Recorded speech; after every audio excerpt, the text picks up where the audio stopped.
Hey y'all, how y'all doing? How you feeling? I hope you're doing great. Aussie Inventions you might not know about. What? I bet you it's gonna be something I'm gonna be shocked. Like, I didn't even know. I've been using, or I might be something I used and I probably didn't even know it was invented from there. Wow. Okay, so I don't know yet. So let's get straight to the video. Oh, this is gonna be fun. If you ask the average Australian to name a great Australian invention, they're most likely to say Vegemite or the Hills Hoist. At a pinch, they might also mention the Victor lawnmower or the stump jump plough. What? But we Aussies are a creative and innovative lot and have contributed a lot more to humanity than just gardening equipment.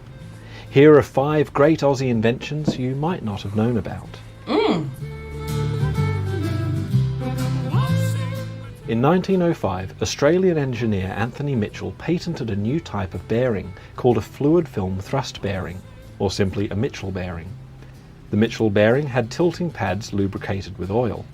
As the load on the bearing varied, the pads would automatically pivot to the optimal angle for most efficient running. At the start of the 20th century, this bearing was revolutionary, pun intended. It could sustain enormous thrust loads with minimal wear and without overheating, while being much more efficient and only 1/10 the size of the bearings it replaced. Within a decade, they had found almost universal application in large pumps, generators and ships. There was some reluctance by the British to adopt Mitchell bearings in their warships, until they discovered that the German Navy were using Mitchell bearings in their World War I U-boats, which gave the U-boats a range and speed that surprised the Royal Navy, and made the U-boats a much more effective weapon. As well as being efficient, the low wear of Mitchell bearings means they need little maintenance and are very reliable. A Mitchell bearing installed at the Holtwood hydroelectric power plant in Pennsylvania in 1912, supporting 165 tons of turbine and 40 tons of water pressure, is still in operation today. That bearing has been estimated to have a maintenance-free life of over 1,000 years. Mitchell bearings, for their strength, efficiency and reliability, are still used on all large ships, power plants, pumps and turbines today. Amazing. At the start of the 20th century, mining was a much more wasteful process than it is now. The extraction processes of the time meant that miners were only able to extract about 70% of lead and as little as 50% of silver from their ores. Even large amounts of gold wound up in useless tailings piles. At mine sites around the world, there were huge piles of waste material containing vast quantities of valuable metal that no one could extract. In 1901, Charles Potter, a brewer from Melbourne, after seeing how bubbles in beer lifted the beer sediments to the surface of the vat, realised the same process could be used to separate valuable minerals from crushed rock. After testing the process with a sample of ore, he patented the technique. 2 years later, a plant using the flotation process to extract zinc was built in New South Wales. The flotation process has been refined and improved by many individuals and companies over the past century, and more than 99% of a metal can be extracted from its ore.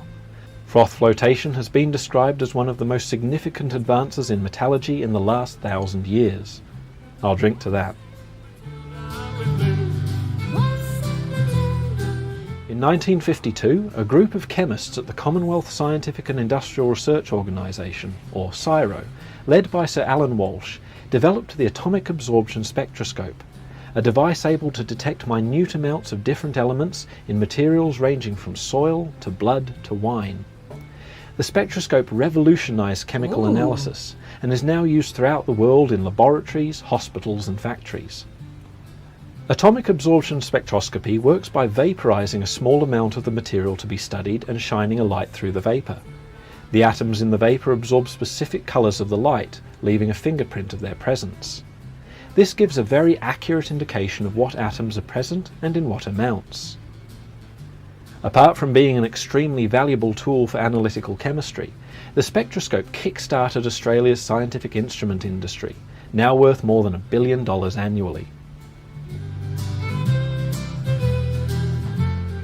Another technology developed at CSIRO is used around the world every day, the Polymer Banknote.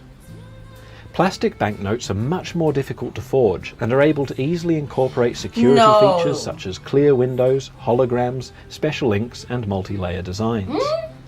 They last much longer than paper notes and so are cheaper to produce. I always say the money over there is way prettier than the money we have over here. Like, I just love the color. I just like the design of the money. It just, I don't know, I just love it. And have less of an impact on the environment. They last longer because they don't tear as easily and don't fall apart if they get wet. What? Tricks like this lost their novelty to Aussies decades ago. More than 20 countries, including Brunei, Thailand, Britain and Canada,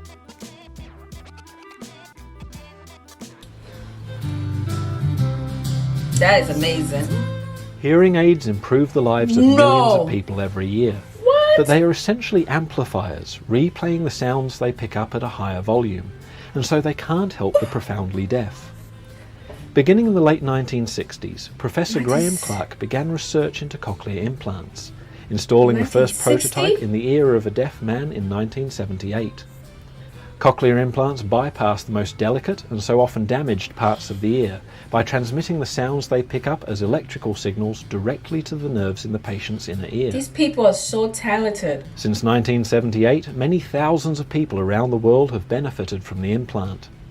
Australian researchers continue to improve the device and develop new technologies for hearing loss. This is amazing. These 5 inventions are just the tip of the iceberg. Aussies invented super strong spun concrete pipes, tower cranes, the deceptively orange black box flight recorder, extended wear contact lenses, the pacemaker, and have made major contributions to IVF and ultrasound. The list goes on. I'll leave you with a bonus invention. No, Wi-Fi. not Wi-Fi. Sort of. Sort of. Where would we be without Wi-Fi? Probably not sitting on the couch watching this video right now. No. While Wi-Fi often tops the list of Cyro's greatest inventions, Cyro did not actually invent wireless LANs. This. What they invented was a way to make Wi-Fi faster, more robust and more reliable. The Wi-Fi signals being transmitted around your house bounce off walls, furniture, you and even the cat. Your Wi-Fi enabled devices hear a cacophony of echoes which garble the data being transmitted. And those echoes are constantly changing as you and the cat move around the house. To prevent this, the data transmission rate would have to be slowed down so that your device can pick the signal out of the noise. Cyro invented a way around this. Cyro scientists drew on their expertise in radio astronomy, a field of research where weak signals have to be separated from all sorts of noise. By splitting the data transmission over a range of neighbouring frequencies and then using clever algorithms to quickly piece the information back together, Wi-Fi devices can transmit and receive much faster and more reliably. If you're watching this video using Wi-Fi, you have clever Aussie radio astronomers and engineers to thank for the convenience.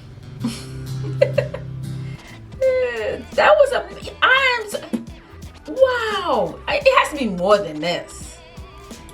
Obviously, it's more. This is amazing. I didn't even know that. The pacemaker, the hearing, what you call it? I forgot the name of it. Oh my God, how did I forget the name? The hearing aid.